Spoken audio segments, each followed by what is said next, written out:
स्निग्ध सुशोभित कलेबर पुण्यभूमि उत्कल विशाल भारत वर्षर एक गौरवमय भूखंड जार इति कथा इतिहास पृष्ठा को जाजुल्यमान करि पारिछि।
एही समृद्ध उत्कलर कला संस्कृति तथा वीरत्वर गाथा मने पकाइले किए बा पुलकित न होइब।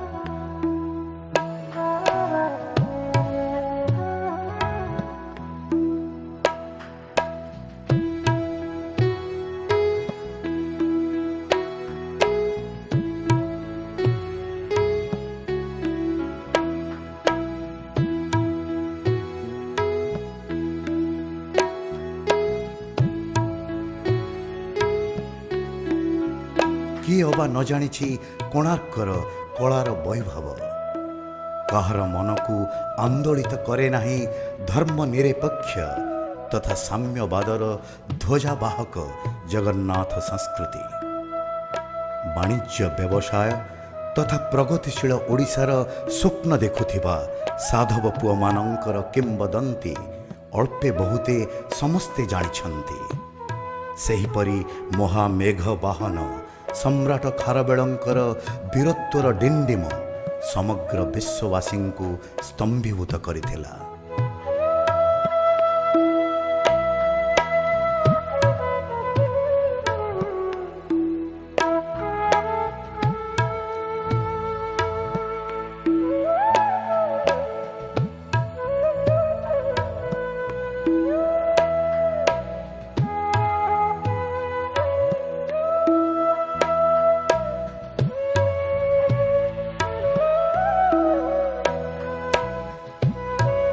नमस्कार दर्शक बंधु, ओडिशार गौरवमय इतिहास कथा मने पकाइले रोमावली सिहरी उठे।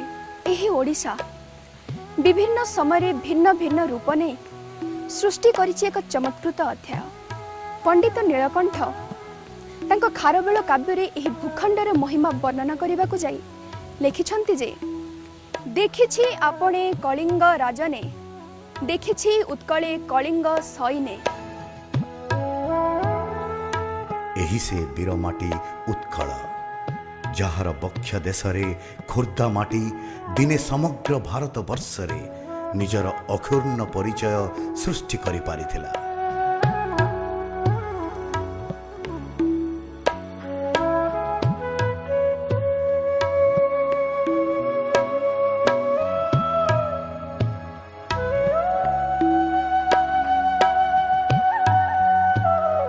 इतिहास कहिछि कलिंगर वीरमानंकर गाथा, ए जातिर वाणिज्य व्यवसायर कथा, ए माटी संस्कृतिर पराभवता। बण जंगल घेरा विस्तीर्ण प्रांतर आकाश छुआ पहाड़ कल कल निनादिनी झरणा पक्षी मानंकर काकली सतरे केते मन छुआ। खुर्धार प्राकृतिक सौंदर्य विमुग्ध होई उठे मन प्राण।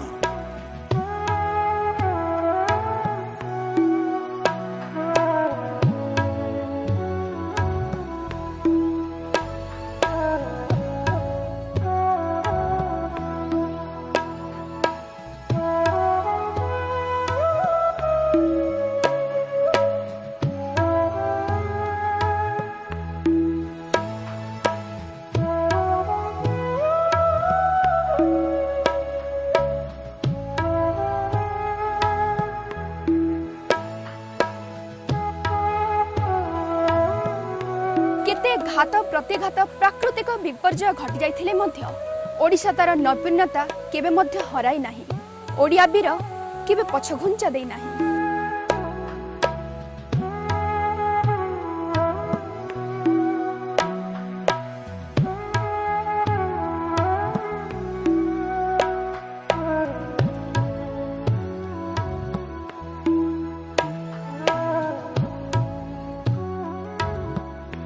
चारु शोभारे विमंडित खुर्दागढ़र प्रतिष्ठाता हेउछंती गजपति रामचंद्र देव।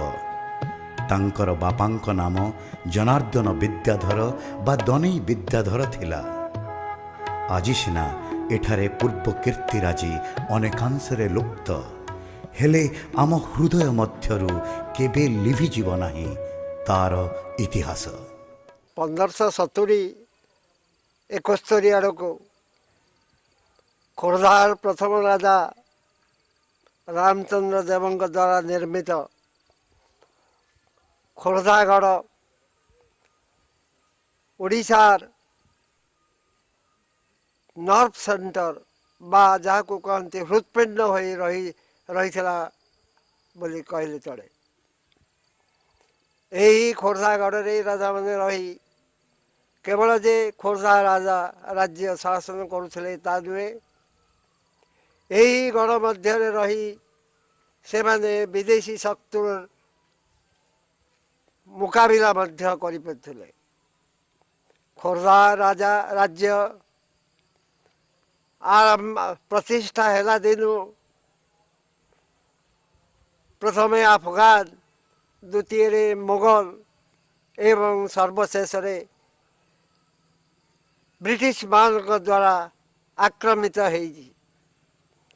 1590 आड़क खोर्धा राजा अभ्युदय ईर्षान्वित हो तत्कालीन खोर्धा ओडिशा तत्कालीन भारत सम्राट औरंगजेब खोर्धा राजा को पदोन्नत करने विश्वस्त सेनापति मानसिंह को खोर्धा पठाई किंतु मानसिंह सुदूर दिल्ली आसी खोर्धा रे पहुंची खोर्धागढ़ को अवरुद्ध कर रखिले दुर्धर्ष पाइक मान मुकाबला करिपारे नहीं। दीर्घ काल अवरुद्ध कला परे मुगल सम्राट औरंगजेब खोर्धा राजा को पदोन्नत करने असंभव मन करथिले एवं खोर्धा राजा को ओडिशा राजा स्वीकृति दे खोर्धारू दिल्ली फेरी जाइतिले। जेतेबेले भारत रे चारिआडे क्रूर इंग्रेज मानकर शासन चलीथिला सेतेबेले ए माटीर वीर संतान माने मातृभूमिर सुरक्षा पई सिंह नाद करी आगे आसीथिले। गोधुली बेलार अस्तगामी सूर्यंकर रक्तिम किरण प्रकृतिर शोभा को विमंडित करुथिबा बेले गड़ रक्षाकारिणी देवींक मंदिररु शुभी जाए आळतीर मूर्छना।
ठाकुराणी माँ भोग पिठा खीरी ये चले ठाकुराणी रज वाला बड़ पर्व आश्विन मास दशहरा टाइम 16 पूजा 16 दिन जाक 16 प्रकार आइटम हुए ଏଠି ଠାକୁରାଣୀଙ୍କର ହେଲା ପ୍ରସିଦ୍ଧ ହେଲା ଏଇ ପିଠା କ୍ଷୀରି ଆଉ ପର୍ବତ ଯେଉଁ ଏଇ ପର୍ବପର୍ବାଣୀ ହେଲା ମେନ୍ ଶୀତ ଦିନଟି ଅଧିକା ଲୋକ ହୁଅନ୍ତି।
ପ୍ରାଚୀନ ଖୋର୍ଦ୍ଧାଗଡ଼ର ଅଧିଷ୍ଠାତ୍ରୀ ଦେବୀ ମା ବରୁଣେଇ କରୁଣେଇ କଥିତ ଅଛି କାଞ୍ଚ ଅଭିଯାନ ସମୟରେ ପୁରୁଷୋତ୍ତମ ଦେବ ଏଇ ମା ବରୁଣେଇ କରୁଣେଇଙ୍କୁ ଏଇ ଖୋର୍ଦ୍ଧା ଆଣିଥିଲେ।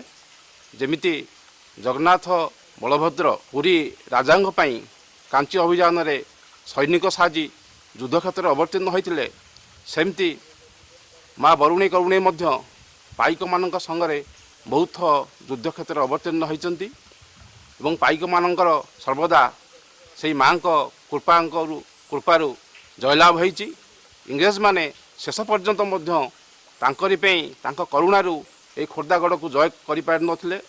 ଶେଷରେ ଆଉ କିଛି ଅନ୍ୟାନ୍ୟ ଉପାୟ ନ ପାଇ ମୁସଲମାନମାନଙ୍କ ଦ୍ୱାରା ଏଇ ମା ବରୁଣେଇ ପୀଠକୁ ଅପବିତ୍ର କରାଇ ଦେଇଥିଲେ, ଯାହାଫଳରେ ଶେଷରେ ପାଇକମାନଙ୍କ ପରାଜୟ ହେଲା। ଖୋର୍ଦ୍ଧାଗଡ଼ ଇଂରେଜମାନଙ୍କ ଅଧୀନକୁ ଗଲା। ଏଇ ମା ବରୁଣେଇ କରୁଣେଇଙ୍କର ଉଚ୍ଚତା ହେଉଛି 1 ହାତ ଲେଖାଏ ଅର୍ଥାତ୍ 18 ଇଞ୍ଚ ଲେଖାଏ। ରଜ ଉତ୍ସବରେ ଏବଂ ଦଶହରାରେ ଏଠି ବଡ଼ ଉତ୍ସବ ହୁଏ, ପୂଜାର୍ଚ୍ଚନା ହୁଏ। ଏଇ ପାଖରେ ଅଛନ୍ତି ଜୟ ଦୁର୍ଗା ଆଉ ବନଦୁର୍ଗା, ଏ ମଧ୍ୟ ଦଶହରା ପୂଜାରେ ଏଠି ଆସି ପୂଜିତ ହୁଅନ୍ତି। ଏବେ ମଧ୍ୟ ପ୍ରଖ୍ୟାତ ଦେବୀ ଭାବରେ ମା କରୁଣେଇ ବରୁଣେଇଙ୍କର ଅପାର କରୁଣା ଏ ଖୋର୍ଦ୍ଧାବାସୀଙ୍କ ଉପରେ ରହିଆସିଛି।